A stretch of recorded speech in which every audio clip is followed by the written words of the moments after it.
Today we have a special guest on the Straight Up Podcast. I'm going to introduce this amazing man in a second. But as I always say, man, when I have somebody who is making the world respect their greatness, is full of greatness, I got to play this song.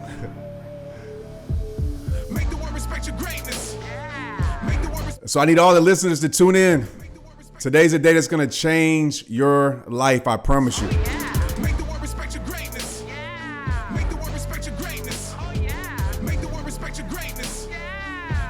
All right. That'll be, y'all can listen to the rest of that on Spotify if you want to. I don't want to waste any time because I have a person who is legendary to me. And I actually just met him for the first time. I think we've crossed paths before on stages. But just to kind of give a little background on why this man has such a near and dear place in my heart and my soul. A lot of you know what I've been through, over the last few months with my mother passing away and then Maya's situation. And I had a friend refer me to who I'm about to introduce and said, he's the best in the world. Take Maya to go see him. And I'm like, all right, man. I was like, I'll go. And I wasn't sure when I reached out, how he would respond.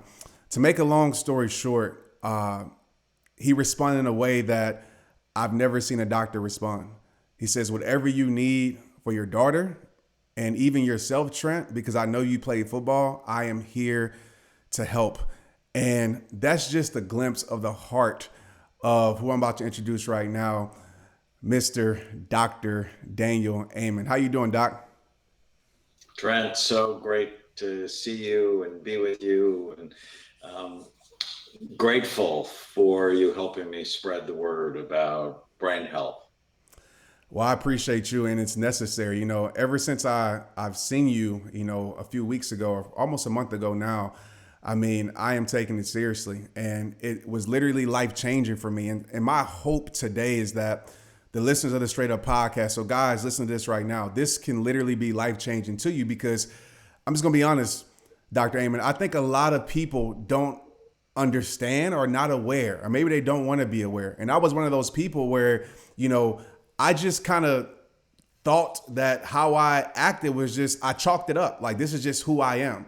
And so whether it be me going through depression, this is just who I am. Whether me being sad, this is just who I am. I'm happy, this is just who I am, depending on the day. And I think a lot of people don't spend time being aware of, just even their mental health or their brain. And, we work so hard, at least I can speak for myself. I've worked so hard in my life on so many external things, whether it be working hard for someone else, working hard to please people. But I feel like we don't work hard enough on understanding literally the operating system that controls everything. And so my question to you to start this off is, when it comes to the brain, why do you feel as if, and maybe I'm wrong, but why do you feel as if people aren't really aware of, like, man, this actually controls everything in my life? I think you're absolutely right that very few people actually care about their brain because you can't see it. You can see the wrinkles in your skin or the fat around your belly, and you can do something when you're unhappy with it. But because most people never look at their brain, they don't care. And when I started doing the study I did on you, brain SPECT imaging, SPECT is a nuclear medicine study that looks at blood flow and activity. It looks at how your brain works. So when I did it on myself for the first time in 1991, when I started imaging, I'm a double board certified psychiatrist. I'm board certified in general psychiatry and in child and adolescent psychiatry as the top neuroscience student in medical school. And I didn't care about my own brain until I saw it. And when I saw it, I developed a concept I call brain envy. I always say Freud was wrong. Penis envy is not the cause of anybody's problem. I haven't seen it one time in 40 years being a psychiatrist. He was focused on the wrong organ. It's your brain. And my brain wasn't healthy because I played football in high school and I had meningitis as a young soldier. And I had a whole bunch of bad habits. Like, I thought I was special because I could get by on 4 hours of sleep at night. But when I saw my brain was older than I was at 37, I was horrified. And I think I've spent the last 30 years just trying to have a better brain. Because if you think about it, your brain runs everything. How you think, how you feel, how you act, what kind of dad you are, what kind of husband you are. And when your brain works right, all of those things are easier. And when your brain is troubled for whatever reason, you're sadder, sicker, poorer. And I'm so excited. You had asked me how I am. The Canadian Association of Nuclear Medicine just came out with new procedure guidelines on SPECT. I mean, I've been championing this procedure for 30 years, ever since I wrote about it, and got no end of grief from my colleagues. Most psychiatrists never look at the brain, so they diagnose you with depression and then start drugging you with no biological information. And they called me crazy. But the Canadian Association of Nuclear Medicine came out and said, you should be doing scans on people with mental health issues because, oh, by the way, it's not mental health, it's brain health. Wow. So I want to make sure I heard this right. So people in your own industry, your peers, kind of look, I wouldn't say down upon you, but kind of like, because you're actually looking at the brain. Right. Now, I've gotten no end of hate Right. and called all sorts of bad names. And then, over time, I just realized, well, that's how science changes. Somebody notices something we should do differently. And you can't tell 40,000 psychiatrists what they're doing is wrong and expect love in return. Right? If I went to my wife today and told her everything I thought was wrong about her, that would not go well. I definitely And understand that. I've been in this war, and it's worn me down, except all of the stories of transformation. Like, I got to do the big NFL study. We scanned and treated now over 300 players, high levels of damage. It's like, well, stop lying about that. Right? Playing football is a brain damaging sport. You're big, you're strong, you're fast. You can't collide over and over and over again without having a negative impact. But the good news is 80% of my players get better when we put them on a rehabilitation program. So if you're going to do a brain damaging job, and there are other ones, right? Being a firefighter is a brain damaging job because of the toxins, the emotional trauma, the falls. It doesn't mean we're not going to have firefighters. What it means is we should be rehabilitating them from the fire academy when we know that this is going to put your brain in a vulnerable state. We should really teach you not to drink, not to smoke pot, and to eat right, and to exercise and manage your mind. And that's what we should do with anybody who plays football. Wow. And I want to say you're a hero. And I know I told you this before, but grateful for you for that because, with athletes, me being a former athlete, it was a big fear of mine, especially before I came in there. I was so afraid. I tried to have a poker face on, but I was afraid because I was afraid of the results. But, me facing my reality and me getting a plan to actually, as you said, make my brain better. I mean, even just the little things that you've given me, like emotional wise, have really helped me just within these few weeks. And I want to stay there for a moment because you talked about emotional trauma with firefighters, but I know that people listening to this episode right now deals and have dealt with so much emotional trauma. I know, my previous months has been a lot of emotional trauma. So how does that, one, affect the brain? And then two, you talked about this when I was on your couch, and this was amazing to me because in the church we say generational curses. When you told me that generational trauma can be passed down, I was like, wow. And I've talked about this on the podcast before in a different way. I've asked the listener, I said, hey, how many of you are living with things that aren't yours? And when you told me that, I was like, wow, so this is really a thing. And so, can you talk about those two for a minute?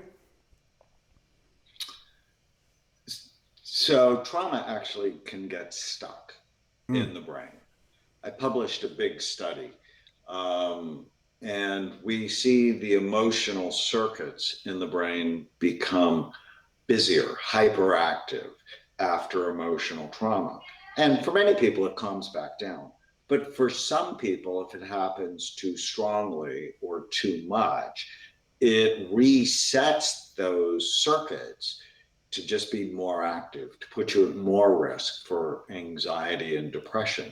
And Wow. there's some simple things to do to just calm it down.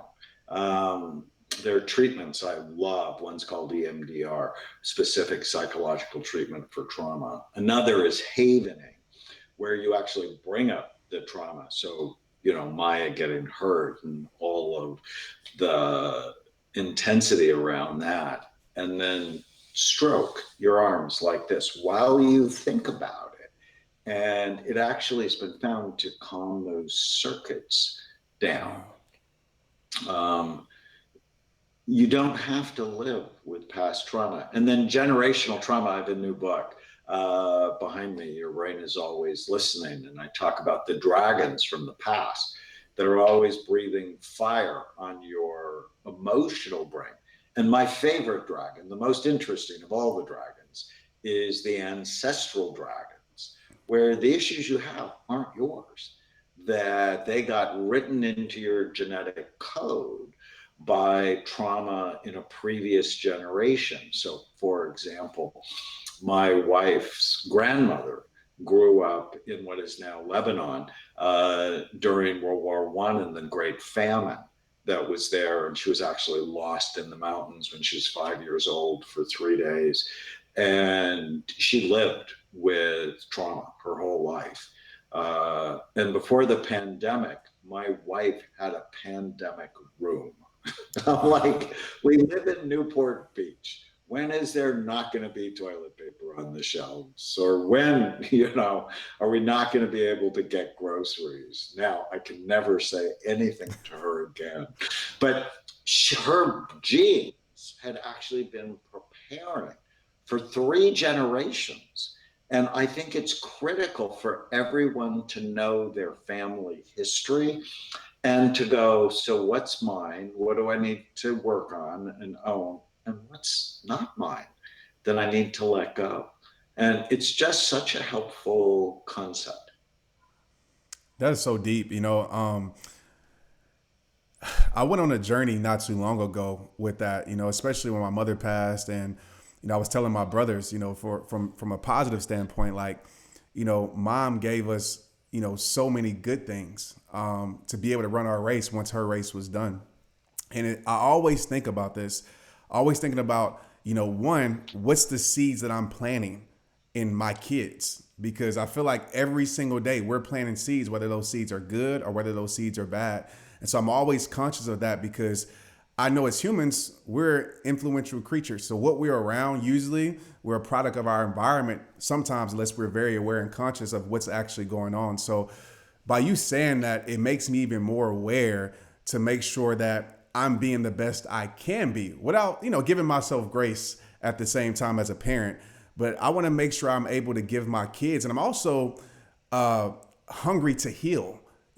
My things that I've been going through or went through, or maybe my parents gave me, or maybe their parents gave them, so I can break that cycle, so I can break that curse.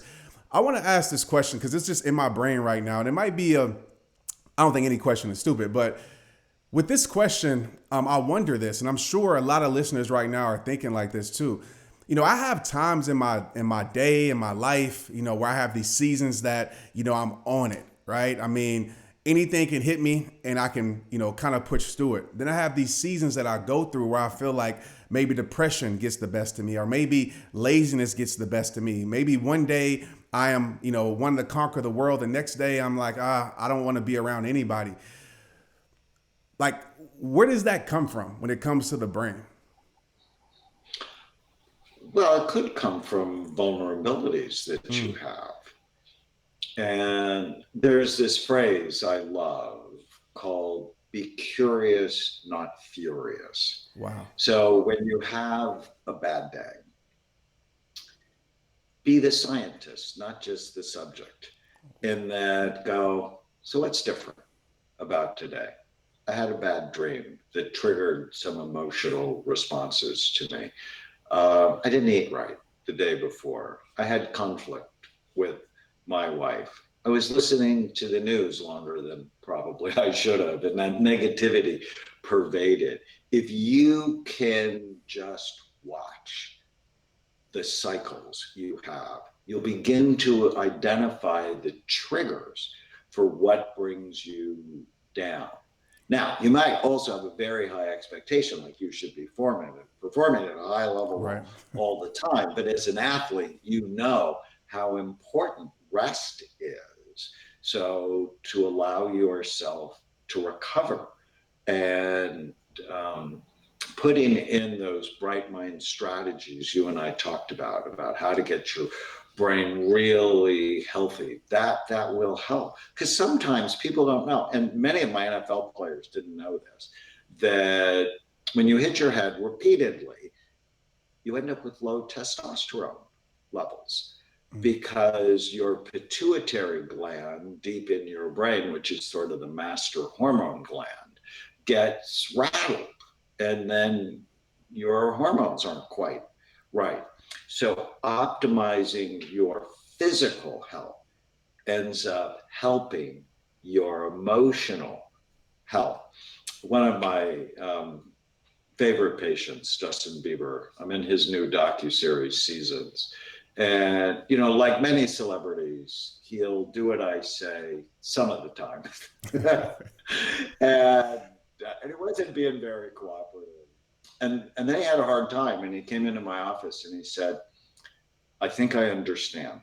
My brain is an organ like my heart is an organ. If you told me I had heart problems, I'd do everything you said. He said, now I'm going to start doing everything you say. And then he got much better. So we need to think about that my thoughts, my feelings, my behaviors actually come from the physical health of my brain. And so if you want to be happy, it's critical to optimize the organ of happiness, which is your brain. Wow. Like, that's amazing, man. I'm just sitting here like in awe. And I know everybody listening to this right now is like getting so much knowledge and information because literally it's life changing. And you said the word thoughts, and I'm probably messing this up because you say it in a lot more uh, articulate, powerful way. But I remember you telling me something, and it was about thoughts. And you said it's not the thoughts that matter, but it's the thoughts that you attach to those thoughts. And I often talk about myself like your perspective can be your power, your prison. And I love to say it's not the experience, it's the meaning you give to the experience. And when I look at my life and I realize like, man, every time that I went down, you know, the path of like negative thoughts, your ants, right? The negative thoughts, and I allowed those ants, you can talk about that too, Doc, to infest my life. It's because after the experience, I gave a negative meaning to it. Can you speak about like the power of that and maybe even give like just, you know, one or two things that people can disrupt that pattern? I love that you brought that up. And it's right. It's not the thoughts you have that make you suffer. All of us have weird, crazy, stupid, sexual, violent thoughts that nobody should ever hear. Jerry Seinfeld once said, the brain is a sneaky organ. And just because you have a thought has nothing to do with whether or not it's true. That thoughts come from all sorts of places, as we discussed. They're written into your genes. They come from the voice of your mom or dad when you were growing up, your siblings, your friends, your enemies, the news, the music you listen to. So thoughts are just thoughts, and they don't cause you to suffer. It's the ones you attach to. It's the ones you believe. It's the ones you hold on to. It's the ones you define you. And I often write the equation on my board, A plus B equals C. Well, A is what happens to you in life, and we talked about I've been criticized a lot by my colleagues. B is your interpretation of what happens to you. Mm. And C is how you react. And C, how you react, actually has nothing to do with A, Wow. what happened to you. It has everything to do with B, your interpretation of what happened to you. So early on in this process, people would criticize me. I would take that as an attack on who I was as a person, and I would feel anxious, sad, and angry. But over time, I just changed the B stuff. It's like, oh, this is normal when you're trying to change something important. Change doesn't happen easily, and you're getting to do something special. So when people attack me, I just sort of let it roll off my back, and my reactions are fine. They're helpful. I feel grateful for what has happened to me, not changing the criticism, changing Right. my perception of it. And that's all you can control. Oh my You gosh. can't control other people, and you often can't control what happens to you, but you can control. I was on a podcast yesterday with Sadie Robertson, and I just love her. And she said, "What's the best piece of advice anyone's ever given you?" And I thought about it. And I have a good friend. Her name is Byron Katie, and I love her so much. And she says, "Argue with reality. Mm. Welcome to hell." And I'm like, whoa. It's like, let's stop arguing with reality. Let's change our thoughts. Do they help me or do they hurt me? And I have this great technique I love called give your mind a name. I don't know if we talked about it. I think maybe we didn't. But it's this idea that you can psychologically separate yourself from the noise in your head. And when I learned this technique, give your mind a name, I'm like, so what name would I give my mind? And when I was 16, I actually had a pet raccoon. Her name was Hermie, and she caused all sorts of trouble in my life. She TP'd my mother's bathroom. She ate my sister's fish out of the aquarium. She used to leave raccoon poo in my shoes. Uh, just like my mind, it's like I imagine Hermie holding up signs like, "You're a failure," or "You're an idiot," or "That was stupid." And then when you separate, you can actually gain this psychological distance, and you just go, oh, that's not a helpful thought. I don't need to believe this. And Maya is 4, right? Yes. Actually, she just turned 5 on the 7th, so she just turned 5. Have you guys watched the new Disney movie Luca? We haven't yet, but that's on the. Watch it. I will. Minute 20. They actually talk about this concept of give it your mind a name. So Luca is about 2 sea monsters who, when they go on land, turn human, and one's really anxious. I actually think he should have been anxious because his friend was asking him to do stupid things. And his friend goes, "You have a Bruno in your head." And he goes, "Who's Bruno?" He's like, "The name doesn't matter, but you're talking to yourself in a negative way. You need," and then the theme of the movie actually becomes Silencio Bruno, which is basically tell your mind to shut up. I need. I think we all need it. I can speak for myself because you're so right with that. When I even evaluate my own life, when the things that are bothering me, it's oftentimes things are that are external that I can't control. And so I always ask myself this question: what's in my control right now? And it's usually the meaning or the perception or the perspective that I can give to the situation. Every time that I get away from that truth, I allow worry, I allow anxiety, I allow stress, all these things just to set in, and those ants, take over and infest my life. I want to say I read this in your book. We have automatic negative thoughts, and there's like a lot of them that go on every single day. What's the number on that, Doc? Well, some people have estimated that you have about 60,000 thoughts a day. And I don't know if that's true. But as humans, because of how we evolved or how we were made, we wake up afraid because we're looking for something to eat us. And so the brain defaults to negativity, Mm. but it doesn't have to. And so I actually start every day with today is going to be a great day. That way, my unconscious mind finds, well, why is it going to be a great day? And then I focus on it. Or before I go to bed at night, I say a prayer and then I go, what went well today? And I start at the beginning of the day just looking for, I call them the micro moments of happiness that make me happy. Because if I put myself to sleep that way, my dreams are better. So I'm actually setting my dreams up to be more positive, which means I'm likely to sleep better, which means tomorrow is likely to be better. You want to be better tomorrow, really focus on sleep tonight. Wow. That's what's that mantra again? Tell me that when you first wake up, today's going to be a good day. Is that what you say? Today is going Okay. to be a great day. Today is going to be a great Today day. is going to, Ah, yeah. And then when it gets stressful, just like you said, I think during the pandemic, I prayed this serenity prayer thousands of times. Okay. God grant me the serenity to accept the things I cannot change, the courage to change the things I can, and the wisdom to know the difference. That's mental health. Along with my friend Ariana Grande, um, when she wrote her song, Thank You Next, I texted her and I'm like, that's mental health.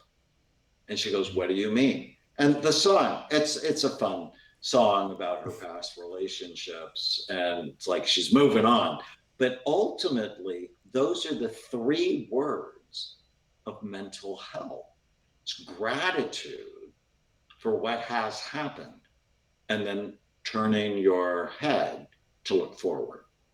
Gratitude for what's happened happening. and then looking forward. That's mental health. Let me ask you this question: how can you have gratitude? And I know, but because I know somebody out there is listening is like, well, I can have gratitude for the great things that happen, but how can I have gratitude for these bad things that's happened in my life, whether it be abuse, whether it be loss of a job, whether it be, me losing my home? Like, how can I have gratitude for that, and why should I?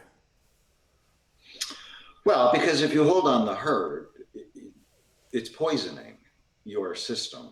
Mm. And ultimately, what can I learn? And how can I be better? So everybody's been traumatized. And about 10% of people who've been traumatized develop what we call PTSD or post traumatic stress disorder. Well, about 10% also develop something called post traumatic growth. Mm. So what did you learn and how can you be better? And so I spent decades being brutalized by my colleagues.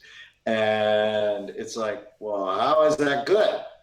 And initially it wasn't good because it hurt my feelings. I had this big flaw. I like it when people like me, and I don't like conflict. And so I like it when people like me, and I don't like conflict. And now people don't like me, and I'm in the middle of a fight.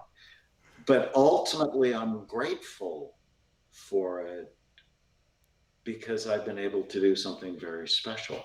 And so you want to, there's an old, talking about Disney movies, old Disney movie called Pollyanna that I love because in it she teaches you to play the glad game in whatever situation you're in. What is there to be glad about in this situation? And that goes with loving what is, or argue with reality, welcome to hell. And Trent, this is really important. People think, oh, I tried this mental health technique and it didn't work, therefore I need medication. And I'm not opposed to medication, but to be physically fit, you have to work it. That you have to eat right, you have to work out, you have to be serious. Very few people realize to be mentally fit, you need to do exactly the same thing. There are practices you need to engage in every day. Today is going to be a great day. What went well today?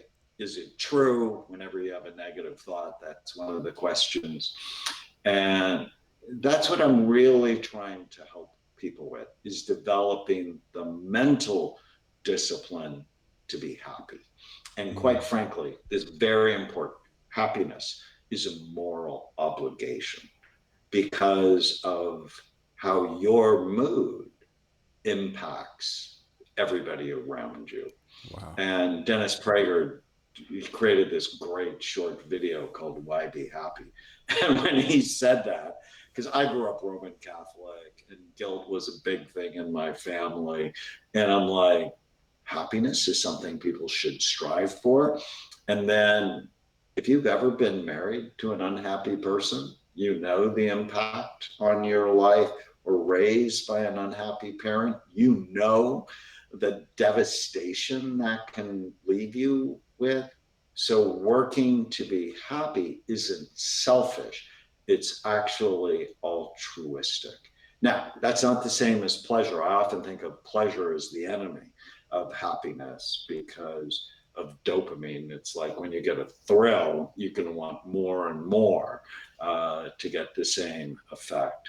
But happiness, where you don't believe every stupid thing you think, where you live in a purposeful way, where you notice what you like about other people more than what you don't, where you choose foods you love that love you back.